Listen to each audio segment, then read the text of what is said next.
Baik, Assalamualaikum warahmatullahi wabarakatuh. Perkenalkan, saya Alisya Azmi Ramadhani dengan NIM 230103 izin memulai untuk melakukan video pembacaan X-ray yang dimana kita persiapan pembacaan X-ray terlebih dahulu. Kita ada foto dari X-ray-nya tersendiri, lalu kita akan hidupkan lightbox, lalu selanjutnya kita akan meletakkan foto ini di lightbox, sisi kanan foto dan sisi kirinya pembacaan dengan apex taruh di atas cranial. Selanjutnya kita identifikasi terlebih dahulu pasiennya, apakah benar nama pasiennya, usia, jenis kelamin, dan tanggal lahirnya, lalu dan nomor rekam medis. Selanjutnya identifikasi juga tanggal pembuatan fotonya, kanan dan kiri, lalu adanya posisi dari pengambilan foto toraks seperti posterior anterior atau anterior posterior. Selanjutnya penilaian kualitas foto yang dimana kita lakukan penetrasi atau kontras yang dimana kita lihat apakah kontras terlalu hitam atau terlalu putih dari vertebra contralis 1 sampai 5 atau 6 harus terlihat dan diskus intervertebralis terlihat samar. Selanjutnya kita lihat dari rotasinya, mengidentifikasi, menilai posisinya apakah simetris atau tidak, dari jarak dari bagian ujung medial clavicula kanan dan kiri terhadap garis tengah processus Sypodeus vertebra yang sama. Selanjutnya melakukan inspirasi, kita lihat menilai dari fotonya apakah diambil dari dalam kondisi inspirasi maksimal, apex dari diagram sejajar dengan costa anterior 5 sampai 6 atau posterior 9 sampai 10 sejajar dengan cardionic sulcur kanan. Selanjutnya selanjutnya penilaian magnifikasi, yaitu menilai dari pembesaran jantungnya. Kita lihat di sini. Dari pembesaran jantungnya kita lihat dari posisi anterior posterior tentunya, karena posisi jantung jauh dari film. Lalu kita lihat akurat dari jantungnya. Selanjutnya kita akan lakukan angulasi. Kita lihat memastikan posisi berdiri tegak lurus. Kita lihat sejajar dengan tegak lurus dengan lantai, tidak miring ke depan atau ke belakang, dan klavikulanya itu memproyeksi di bawah kosta 1 bagian posterior. Selanjutnya kita diagnosis. Trakeanya kita lihat, kalau terlihat sampai trakea, kita lihat itu apakah dia simetris atau tidak, lalu apakah ada deviasi atau tidak. Lalu selanjutnya kita tentukan posisi dari jantungnya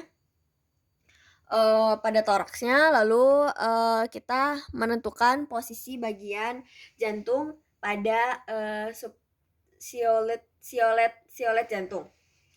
Nah, selanjutnya kita lihat lagi, kita tentukan pembesaran jantungnya. Kita lihat di sini seperti membuat garis imajiner.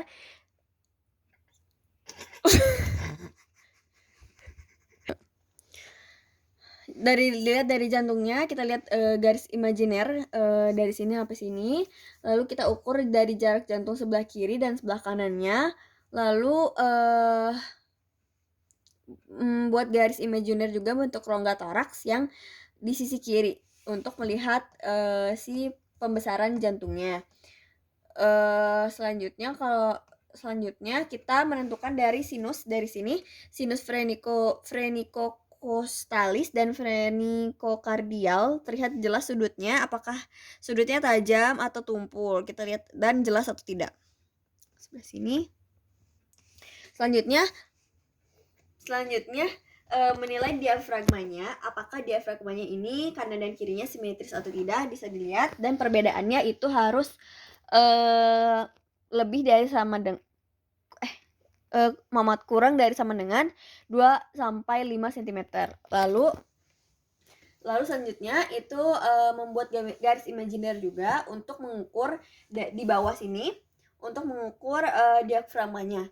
Bisa dilihat bagian lurus imajiner untuk kan dari sudut phrenicus sama sudut frenicocardial nanti akan menuju ke tengah, dan hitung jarak antara yang A dan B-nya. Normalnya itu dari jarak sini sampai sini itu dia lebih dari 1,5 cm. Lalu mengamati lapang paru atas dari sini.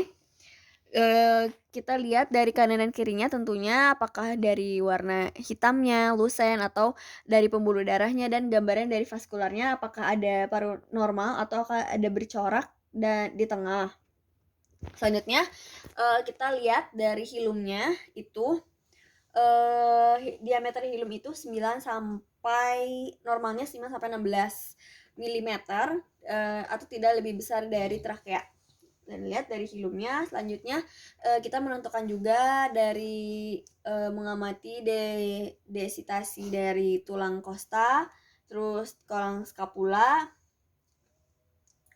klavikula, dan mengamati juga dari luar toraks atau jaringan lunak jaringan dinding lunak toraks seperti kulit dan payudara. Nah, selanjutnya kita akan mencatat kesimpulan dari pembacaan toraks ini dari trakeanya, apakah dia ada deviasi atau tidak, lalu dari diafragmanya dan sinusnya apakah ada simetri atau tidak dan terlihat atau tidak. Nah, untuk kanan dan kirinya normal atau tidak. Selanjutnya pulmonya, hilumnya normal atau tidak, lalu apakah ada tampak bercak atau tidak, lalu jaringan lunaknya itu apakah jaringan normal dan jaringan lunak dan skeletalnya apakah dia normal atau tidak. Selanjutnya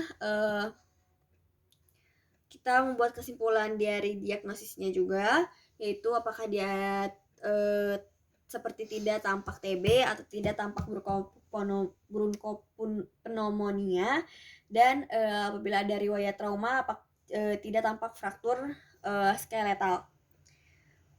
Baik, mungkin dari situ saja dari video pembacaan foto toraks dari saya. Assalamualaikum warahmatullahi wabarakatuh.